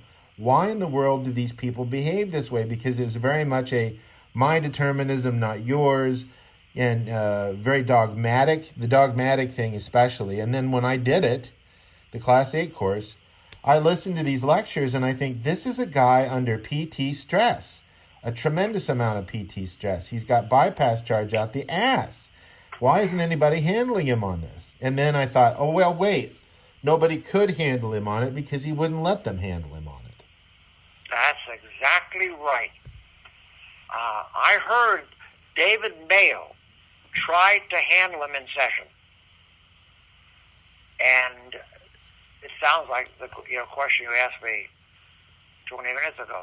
He would not let it happen. So he wasn't in session. That's right. He's not in session. Ron is an interesting guy. Brilliant on one side, suppressive on another. Courageous on one side, in total fear on another. He has all these dichotomies, which is interesting. He gives us Class 8s, to use dichotomies to handle people. Right. And I used to play with the dichotomies. I'd write them down because between you and me, I use dichotomies in my two-way comm. Yeah, sure.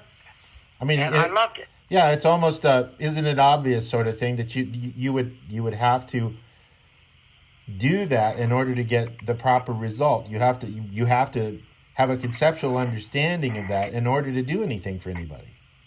It was brilliant. Yeah. Because, I'd get talking about their mother, whatever, and after it flattens a bit, I go, yeah, so what is it? Tell me, what is it you like about her? You'd be shocked because you're telling me how much he hates her. Tell me something, anything. I'm running this little mini process on him for the next 5 minutes, disguised as a two-way comm. But it gave me, and here's the important, it got him to say things to himself he never would have said. Yeah. Yeah, well, you get people's guard down by getting in a really good two-way comm with them to where you can get to the crux of the matter. Yeah, and you got to get to the other side. The side they're giving you is all alter is. Right. So I listen to 10 or 20 minutes of that, or some idiots I might listen to a week.